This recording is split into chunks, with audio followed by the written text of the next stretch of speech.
뭐 무슨 일이 있었는지 한 년을 돌아보니까 그게 오래 있었네 이렇게 생각하게 됩니다. 어쨌든 마지막 날 오늘 함께 예배를 드릴 수 있어서 하나님께 너무 감사한 마음입니다. 우리에게 항상 기회가 있는 것 같지만 기회는 항상 있는 게 아니라 하나님의 은혜가 있을 때만 우리에게 기회가 주어집니다. 올해 마지막 지난주에 가장 많은 사람들이 관심을 끌었던 그 뉴스가 이성균이라는 배우가 이렇게 자살한 사건이었어요.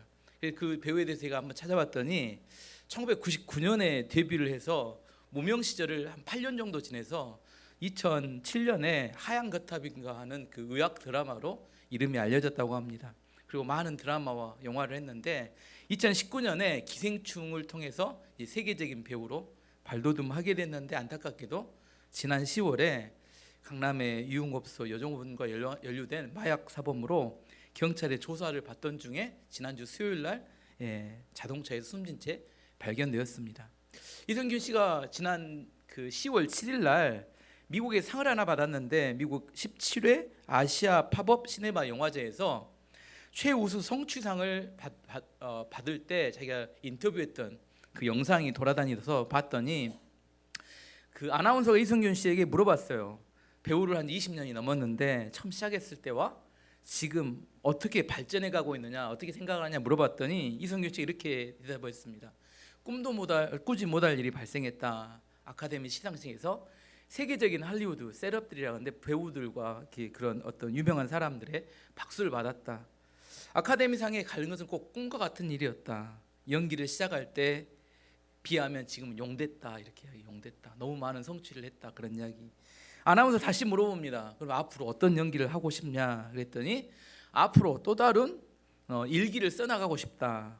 어떤 걸 굳이 하겠다는 욕심이 아니라 한 작품 한 작품 한 캐릭터 하나가 또 다른 캐릭터를 만들어가는 과정이기 때문에 헛되지 않게 감사한 마음으로 여기며 만들어가고 싶다. 이렇게 좋은 배우가 되고 싶다고 각오를 밝혔는데 안타깝게도 꿈을 이루지 못하고 죽음에 이르게 되었습니다. 이성균 씨의 이렇게 삶을 이렇게 배우의 삶을 좀 이렇게 정리해 보면 무명 시절 누구나 무명 시절이 있죠. 무명 시절 어떻게 살아요? 너무 간절했던 시절. 배역 하나만 얻을 수 있으면 너무나 감사하는 그런 시절을 8년 지내고 그다음 세계적인 배우가 스타가 돼서 이제 꿈을 이루어서 이름이 널리 알려졌는데 안타깝게도 마약 사범으로 조사받던 중에 자살로 끝이 났습니다. 저도 연기를 참 재밌게 해서 좋아하는 배우였는데 아마 성공 이후에 찾아오는 그 마음의 공허함 그걸 채우지 못하고 결국은 무너지고 말았던 것 같습니다. 오늘 설교 제목인 이 또한 지나가리라. 이거 유명한 이야기죠. 다윗 왕이 이게 반지를 만든 세공업자에게 불러서 요청을 하죠. 자기가 전쟁에 승리하고 나면 돌아오면 많은 사람들이 환호하고 박수 쳐줄 텐데 그때 교만하지 않을 수 있으며 또한 두 번째는 자기가 너무 낙심하고 실망해서 모든 걸 포기하고 싶을 때 새로운 용기와 희망을 줄 수 있는 그 글귀를 반지에다 좀 새겨 넣어봐라 이렇게 이야기를 했어요. 반지는 아름답게 만들었는데 거기에 글귀가 생각나지 않으니까 이렇게 솔로몬 왕자에게 가서 지혜로우니까 요청을 했습니다. 어떤 글귀를 넣을까요? 그래서 그 솔로몬이 알려줬다는 게 이 또한 지나가리라 라고 이야기했습니다. 어쩌면 가장 이성균 씨한테 필요했던 글귀가 아니었을까. 세계적인 스타가 되었을 때 많은 사람들이 박수 쳐주고 환호할 때 교만하지 않을 수 있으면 참 좋은데 근데 사람이 그러기가 쉽지 않아요. 사람이 참 그러기 쉽지 않습니다. 막 박수 쳐주면 세상에 모든 걸 다 얻은 것 같고 근데 얻은 것 같은데 내면에 찾아오는 공허함은 또 막을 길이 없습니다. 그래서 마약이나 아니면 여자 여러 가지 자기의 쾌락을 찾아서 그 공허함 이면을 채우기를 원하죠. 또 마약 사범으로 조사받을 때 그때는 어떤 생각이 들어요? 다 망했다는 생각이 들죠. 이제 끝났다. 더 이상 희망이 없다. 하지만 그럴 때도 낙심하지 않고 견뎌낼 수 있어야 하는데 잘못한 건 잘못한 거고 또 자기가 살아갈 삶은 또 살아갈 삶입니까? 하지만 그걸 견뎌내지 못하니까 결국은 너무나 그 성취와 그 자기의 잘못에 깊게 빠져가니까 자기의 인생을 스스로 무너뜨리고 말았던 겁니다. 오늘 본문 보면 사도 바울이 마게도냐 지역에 선교하면서 발생했던 사건들을 이야기합니다. 마게도냐 지역은 이렇게 지도를 보면 그리스 북쪽 땅인데, 그리스 북쪽에서 그리스, 요즘은 지금 마게도냐가 그리스로 다 편입이 돼서 북마게도냐라고 합니다. 그 여기서부터 이렇게 선교하는 선교 지역을 이름을 보면 처음에 빌립보를 가고, 그 다음에는 데살로니가, 그 다음에 베레아, 그 다음에 아덴, 아테네라고 아덴, 그 다음에 고린도, 이 5도시를 선교하는데, 첫 번째 빌립보에 갔을 때는 그 귀신 들린 여종, 지난주 설교했죠. 귀신 들린 여종을, 귀신을 쫓아내줬더니 그 주인들이 화가 나서 이렇게 관원에 넘기니까 때리고, 그 다음에 감옥에 깊게 가두고, 이유는 없어요. 복음을 전하기 때문에 당하는 어려움입니다. 그래서 거기에 풀려나서 그 다음 도시였던 데살로니가로 갔던, 데살로니가에서는 부흥이 되고 많은 사람이 복음을 믿으니까 유대인들이 시기가 나서 그 동네에 불량배들을 동원해서, 이 조직폭력배라고 이야기하죠, 동원해서 사도 바울을 이렇게 못살게 구기 위해서 숙소를 덮쳤습니다. 야손의 집에 머물고 있었는데 숙소를 덮쳤는데, 때마침 사도 바울과 신라가 거기 없었어요. 그러자 거기 안에 있던 주인이었던 야손과 다른 믿는 성도들을 다 끌고 가서 관원에 넘깁니다. 그들은 또 혐의 없음으로 보석금 받고 풀려납니다. 그래서 사도 바울은 야반도주를 해서, 그들이 하도 이렇게 거칠게 나오니까 오늘 본문에 나온 10절이 그런 이야기죠. 야반도주를 해서 베레아로 이렇게 가게 되었어요. 베레아에서 이제 또다시 회당에 가서 복음을 전합니다. 복음을 전하는데 또다시 여기서 또 큰 부흥이 일어나요. 많은 사람들이 예수님 믿고 변화됩니다. 10절에서 12절 말씀 보시면, 밤에, 이 밤이 언제예요? 그날 이렇게 데살로니가에서 막 핍박이 있을 때, 밤에 형제들이 곧 바울과 신라를 베레아로 보내니 그들이 이르러 유대인의 회당에 들어가니라. 베레아에 있는 사람들은 데살로니가에 있는 사람들보다 더 너그러워서 간절한 마음으로 말씀을 받고, 이것이 그러한가 하여 날마다 성경을 상고함으로 그 중에 믿는 사람이 많고 또 헬라의 귀부인과 남자가 적지 아니하나. 복음을 전하면 또 부흥이 돼요. 막 사람들이 예수님 믿고 돌아오고 얼마나 좋았겠어요. 근데 문제는 뭐예요? 좋은 일만 있는 게 아니라 꼭 여기에 핍박하는 사람도 생깁니다. 이번에 또 어디서 오냐면, 아까 말했던 데살로니가에서 이렇게 힘들게 했던 불량배들, 그 사람들이 소문을 들었어요. 바울과 신라가 어디요? 베레아에 가서 복음을 전했는데 큰 부흥이 일어났더라, 이런 소문을 들었어요. 또 견디지 못하고 데살로니가의 불량배들이 원정으로 옵니다. 어디까지요? 베레아까지 원정으로 와서 이 바울과 신라를 괴롭힙니다. 13절 14절 말씀 보면, 데살로니가에 있는 유대인들은 바울이 하나님의 말씀을 베레아에서도 전하는 줄을 알고 거기도 가서 무리를 향하여 서동하게 하거늘 형제들이 곧 바울을 내보내어 바다까지 가게 하되 실라와 디모데는 아직 거기 머물더라. 황급히 또 도망칩니다. 어디로 도망쳐요? 이번에는 아테네로 또 이렇게 탈출을 합니다. 도망쳐요. 도망치는데 누구는 놔두고 갔어요? 베레아에 실라와 디모데, 한 선교팀이었던 실라와 디모데는 남겨놓고 갔습니다. 왜 남겨뒀을까요? 이제 막 부흥하고 새신자들이 교회에 막 몰려왔는데 차마 그들을 다 내버려 두고 떠날 수가 없었기 때문에 그들을 돌보아줄 실라와 디모데는 남겨두고 사도 바울만 아테네로 또 도망쳤습니다.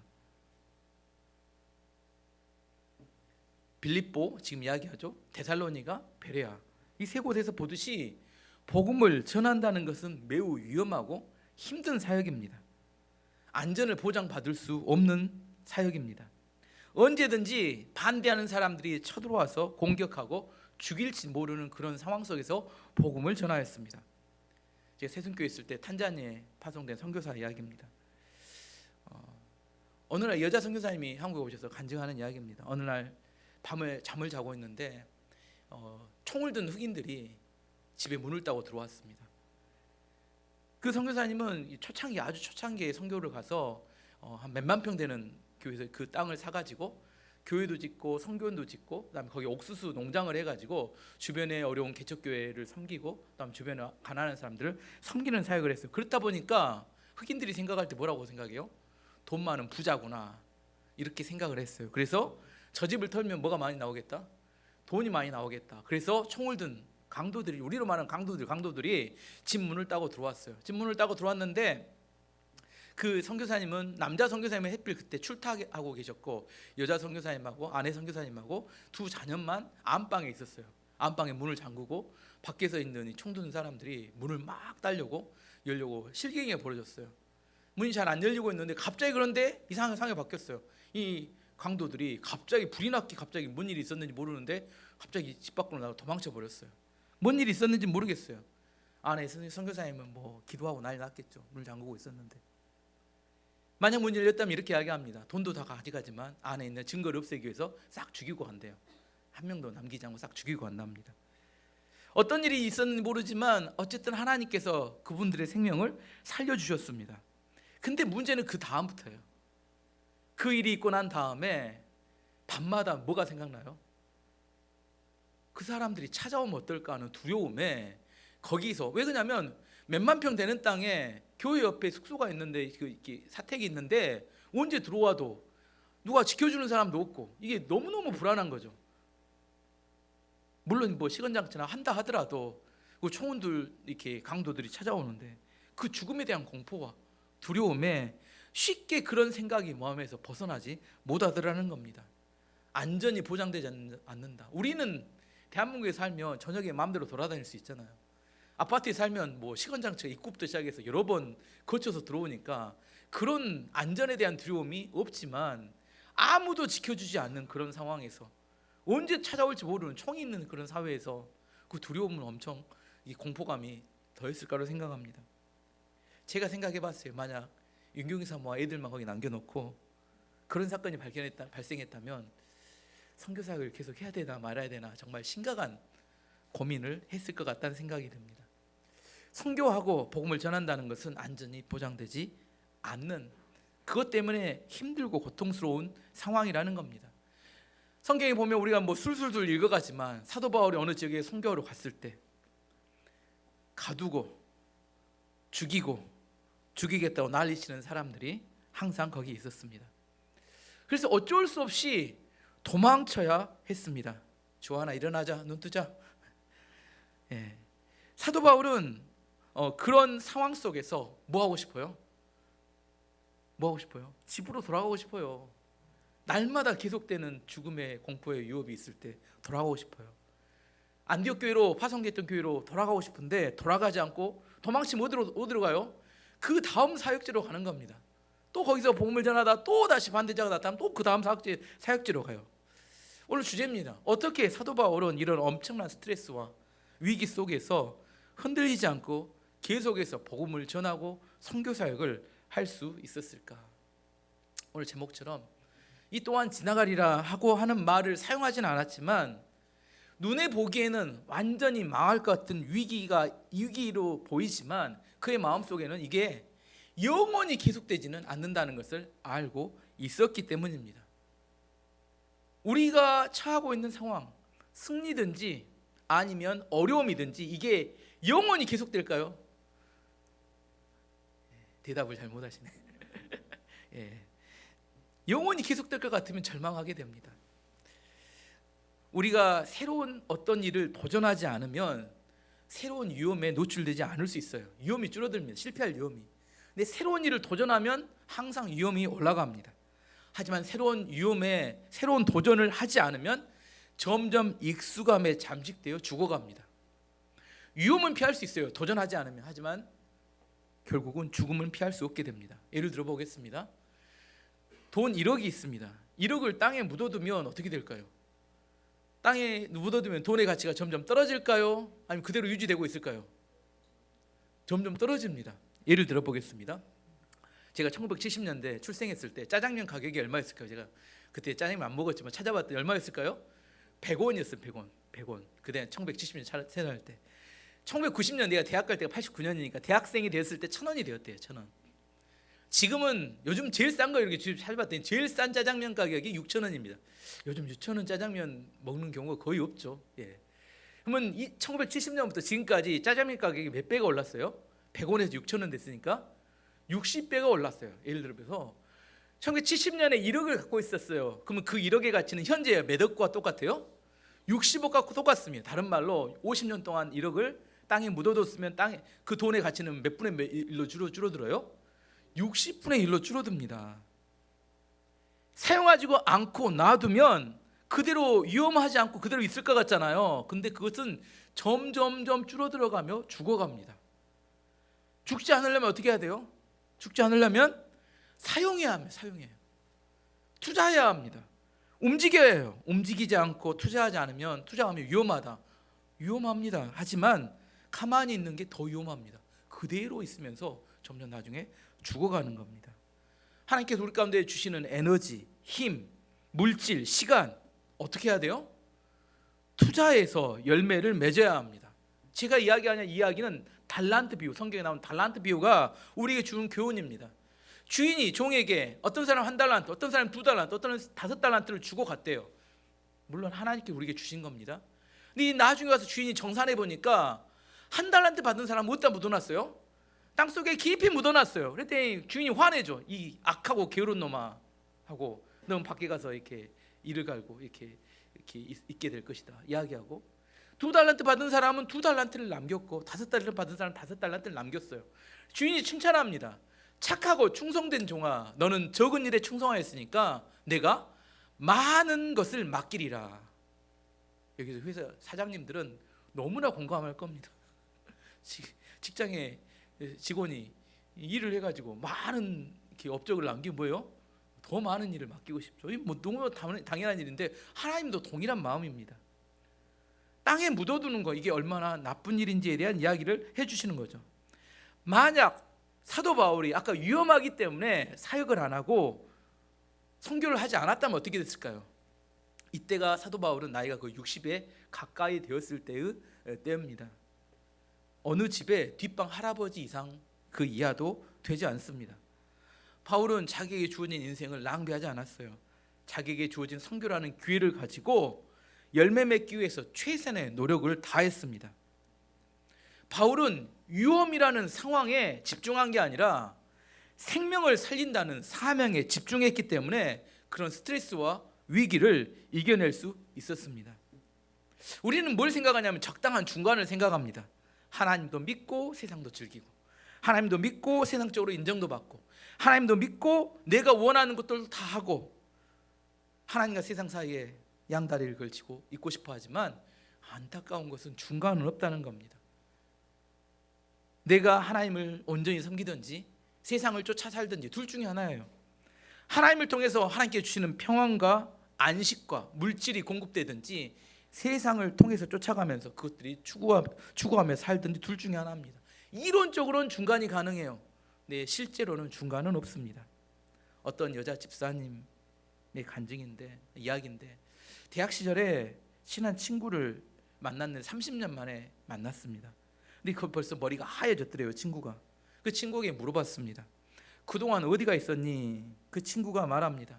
나를 따라와 봐라. 내가 왜 만나지 못했는지 알려줄게. 그리고 그 친구가 자기 집으로 데리고 갔어요. 그 자기 집에 갔더니 17살 난 정신박야가 아들이 있었습니다. 태어나면서부터 한 번도 지금까지 계속 정신박야가였습니다. 친구가 말하기를 나는 저 아들을 돌보느라 너를 만나지 못했어. 내 모든 시간을 그 아들에게 다 바쳤어. 그 집사님이 물어봤습니다. 너무 힘들지 않았니? 그랬더니 내 아들인데 뭘 조금도 힘들지 않아. 다만 저 아이가 내가 자기 엄마라는 사실을 그 하나만이라도 알고 있다면 내 마음이 이렇게까지는 아프지 않을 텐데 언젠가는 하나님께서 고쳐주시겠지 하고 눈물을 흘리더라는 겁니다. 이 엄마는 자기의 인생과 시간을 자기에게 주어진 아들에게 다 바치고 헌신했습니다. 보상은 없었어요. 그 엄마가 어떻게 이렇게 살 수 있었을까? 어떻게 살 수 있었을까요? 지금 상황에 집중하면 이렇게 못 삽니다. 그 아들의 생명에 집중하면 그렇게 살 수 있게 됩니다. 그 어머니에게 필요한 것은 이것도 또한 지나가리라. 이 땅에서 보상이 되지 않으면 하나님께서는 언젠가 천국에서 그 엄마의 수고와 헌신을 기억해 주실 것입니다. 미국의 한 선생님이 어느 학교에 적은 학교에 새로 부임했습니다. 반의 학생들 처음 수업에 들어가서 반의 학생들의 출석을 부릅니다. 애니, 우리는 어떻게 대답하죠? 요즘도 출석 부르나요? 그러면 예 하나요? 미국에서는 Here I am 이렇게 대답한대요. 뭐라고요? Here I am. 지미 했더니 Here I am 이렇게 대답해요. 크리스토퍼 했는데 대답이 없어요. 그래서 애들이 어디 갔나 애들한테 물어봤더니 애들이 웅성웅성 키리키리 웃으면서 그 애는 잘 나오지 않아요 이렇게 대답하더래요. 그래서 크리스토퍼가에 대해서 다른 선생님들에게 물어봤더니 그 애는 그냥 두는 게 좋겠다고 이야기합니다. 왜냐하면 그 애는 어머니가 최근에 돌아가셨는데 아버지가 너무 아내를 잃은 슬픔 때문에 알코올 중독에 빠져서 애를 돌보지 않는다는 겁니다. 그리고 아빠의 성격이 너무 고약스러워서 모두 다 포기한 애라는 겁니다. 이 선생님이 크리스찬으로 그 애를 그냥 둘 수가 없어서 그 애의 집에 방문을 했어요. 문이 열렸는데 저녁 때면 퇴근하고 왔는데 아이가 삐쩍 말라서 죽어가는 표정으로 이렇게 나오는 겁니다. 왜 저녁을 못 먹어서. 집안은 엉망진창이었어요. 그 선생님이 가서 이렇게 집안을 다 청소하고 애에 밥을 먹였습니다. 그래서 좀 있다 보니까 술 취해서 아버지가 이렇게 돌아오셨어요. 아버지에게 그 선생님이 남자 선생님인데 이야기를 했습니다. 아내의 잃은 슬픔은 이해하지만 얘를 이렇게 방치하면 안 됩니다. 얘는 학교에 나와야 합니다. 선생님이 굉장히 체격도 이렇게 건장했고 말에 권위가 있었는지 그 아버지가 그 권위에 압도되었는지 알겠습니다. 학교를 보내도록 하겠습니다. 이렇게 순순히 따르더래요. 그 선생님은 매일처럼 그 애의 집에 방문해서 아이가 밥을 잘 먹고 있는지 애가 돌봄을 받고 있는지를 확인했고 그동안 공부 못한 것을 저녁마다 가서 그 아이를 가르쳐 주었습니다. 아버지가 그 선생님 말을 어떻게 받아들였는지 술을 끊고 마시지 않고 직장을 새로 다니기 시작했어요. 학교에 와서 크리스토퍼가 학교에 와서 출석을 부릅니다. 크리스토퍼 했더니 Here I am 해야 되는 애기가 주눅 드는 소리로 Yes 하고 아주 기어들어가는 소리로 대답을 하더래요. 그래서 선생님이 다시 이야기했습니다. 크리스토퍼 어깨를 펴고 당당하게 Here I am, Yes here I am 이렇게 하라고 이야기했어요. 그 후에 그 아이는 Here I am을 대답하는 아이가 되었고 공부도 점점점 잘 따라오고 학교도 잘 출석을 했습니다. 그런데 몇 개월 후에 크리스토퍼가 또다시 학교를 안 나왔어요. 며칠이 지난 후에 아버지가 학교로 찾아왔습니다. 크리스토퍼가 백혈병에 걸렸습니다. 몇 개월 못 산다고 합니다.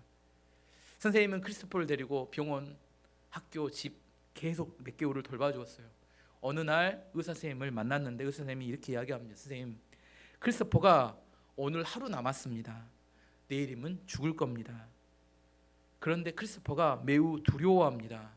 선생님께 그 아이를 격려해 주셔야 되겠습니다. 이렇게 이야기했습니다. 선생님이 크리스토퍼를 찾아갔어요. 크리스토퍼에게 이야기합니다. 이제 오늘이 마지막이야. 하지만 두려워 말아라. 천국에 가면 예수님께서 출석을 부르실 거야. 크리스토퍼 하고 예수님이 출석을 부르면 뭐라고 대답하라고요? Here I am 하면 된다. 그러면 너는 안전할 거야.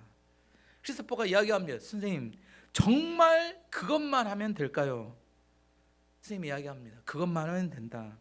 예수님께서 그러면 너를 데려가실 거야. 왜냐하면 너의 이름이 생명책, 어린 양의 생명책에 기록되어 있기 때문이다. 어린 양의 생명책에 기록된 모든 사람들은 천국에서 만나게 될 것이다. 먼저 죽은 너의 어머니도 거기에 계실 거야. 두려워하지 마라.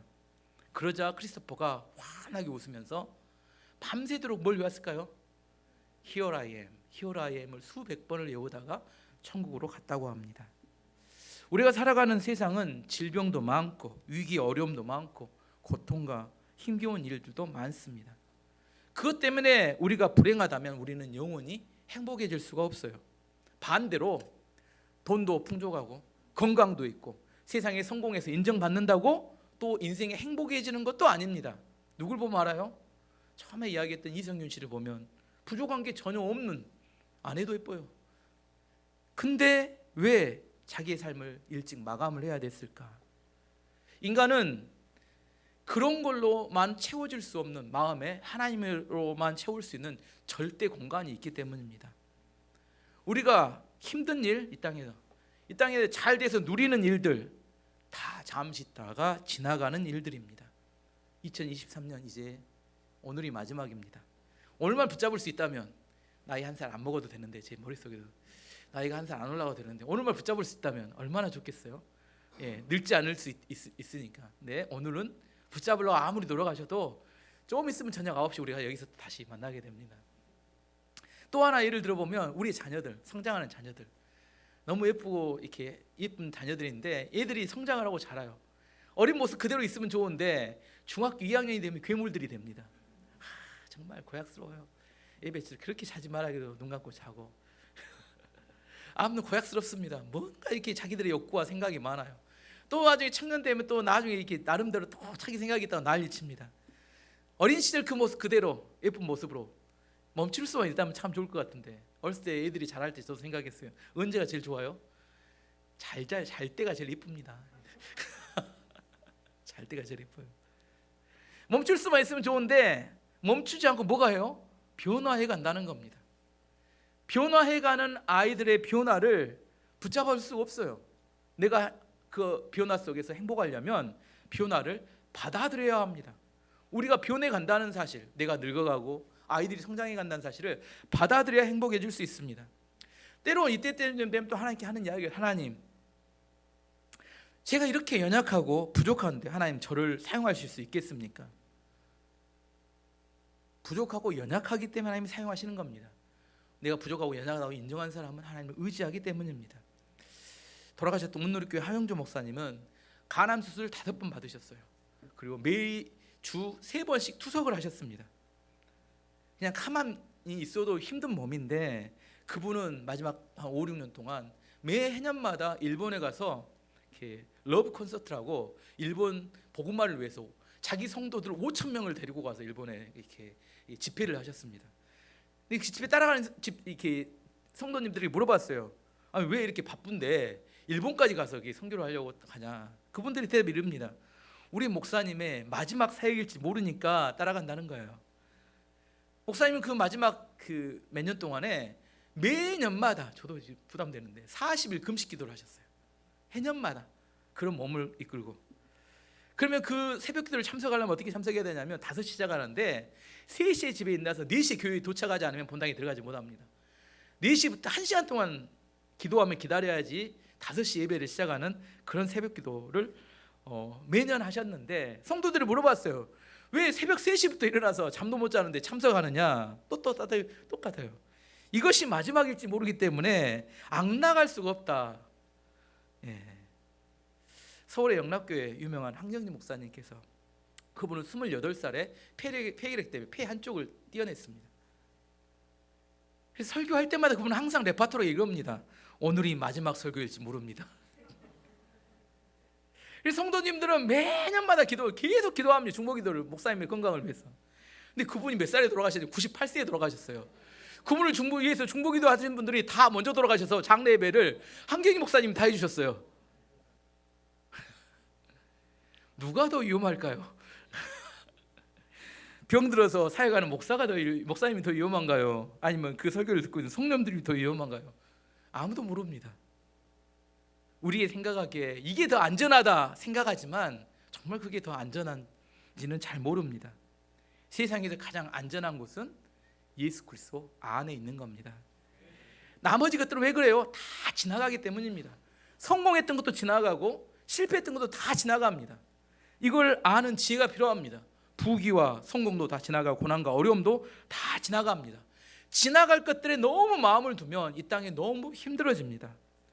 바울과 실라가 선교 사역을 하는데 그렇게 위험한 상황 속에서 어떻게 그 상황을 이겨내고 계속 사역을 할 수 있었을까?